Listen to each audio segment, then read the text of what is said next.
당신이 누려야 할 권리를 찾아갑니다. 청취자 여러분 안녕하십니까? 자유북한 방송에서 보내드리는 북한 인권 이야기 시간의 예린입니다. 고난의 행군 시절 300만 인민이 굶어 죽었다는 사실이 알려지자 국제사회가 의문을 가진 점 중에 하나가 어떻게 이런 상황에서도 주민들이 봉기를 하지 않는가 하는 것이었습니다. 이에 대부분의 탈북자들은 이런 의문은 북한이란 사회를 모르기 때문이라고 이구동성으로 말하고 있습니다. 그 어떠한 사소한 불만도 정치범으로 몰려 정치범 수용소로 끌려가거나 총살을 당하는 상황에서 아무리 체제에 대한 불만이 있더라도 그것을 입 밖으로 낼 수도 없으며 체제에 반대하는 활동은 아예 불가능하다는 것입니다. 특히 그 사람 혼자만이 아니라 가족까지 모조리 처벌받는 연좌제는 북한 정권이 오랜 무능과 독재에도 무너지지 않는 이유라고 지적하고 있습니다. 자칫 잘못했다가는 자기 자신뿐만 아니라 일가족 전체와 친인척까지도 엄하게 처벌을 받는 상황에서 그 누가 감히 체제에 반대하는 행위를 할 수 있겠냐는 것입니다. 이것은 북한 당국이 자신들의 권력 유지를 위해 연좌제를 악용하고 있다는 것을 의미합니다. 오죽하면 정치범 수용소에 죄를 지은 당사자보다도 연좌제로 끌려온 사람들이 더 많겠습니까? 고 항장엽 전 노동당 비서가 한국으로 망명하자 북한 당국은 그의 사돈의 팔촌에서 이웃과 제자를 비롯해 수천 명을 상간오지로 쫓아내거나 정치범 수용소에 끌고 간 것은 가장 대표적인 예입니다. 그러나 연좌제는 사회주의 이념이나 민주주의 이념, 그 어느 것에도 맞지 않는 봉건시대의 잔재입니다. 사회주의나 민주주의 모두 봉건시대의 낡은 신분제도에서 인간을 해방하기 위한 군대와 혁명 과정에서 나온 것들로 연좌제와는 어떤 관련도 없습니다. 우리 역사에서 연좌제가 사라진 것은 조선 왕조 시대인 1894년의 일입니다. 당시 조선 왕조는 범인 위해의 연좌시키는 법은 일절 시행하지 말라는 칙령을 내려 연좌제를 폐지했습니다. 실제 함경북도 해령시에서 발생한 유선병원 간첩 사건으로 애꿎은 사람들이 연좌제로 인해 정치범 수용소로 끌려가게 된 가족들이 있습니다. 당시 병원 관계자 한 명이 북한 주민들이 생활상을 담은 동영상을 가지고 있다가 당국에 걸렸고 이 가정에서 조사를 받은 수십 명의 사람들과 그 가족들이 22호 관리소에 보내진 것입니다. 단지 친분이 두텁다는 이유로 주변 사람들을 처벌하는 것도 문제지만 그 가족들까지 정치범 수용소에 보내는 것은 심각한 인권 유린이자 반인륜적인 범죄입니다.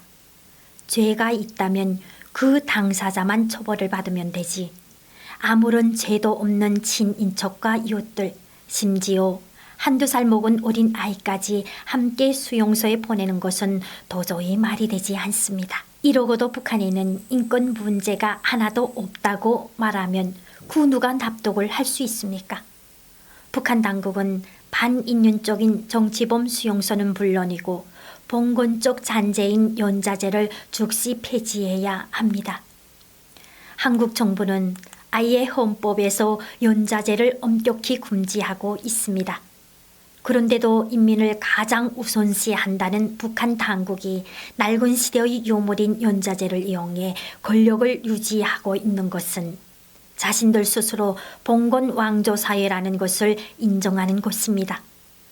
최근 남한의 한국교회 언론에는 문재인 대통령이 김정은의 답방이 상당한 의미가 있을 것으로 보지만 그가 어떤 태도와 자세를 갖고 있느냐가 중요하다며 그가 진정 국민들의 환영을 받으려면 북한 주민들의 인권 유린에 대한 분명한 언급과 역사와 민족 앞에서 이에 대한 사과가 있어야 할 것이라고 밝힌 바 있습니다. 그리고 지난 2018년 11월 1일 유엔 총회 제3위원회에는 북한 인권 결의안 초안의 북한 인권 유린 상황을 국제형사재판소에 회부하고 책임자를 처벌해야 한다는 결의안을 올린 바 있는데요. 지난 2014년부터 내리 5년째입니다.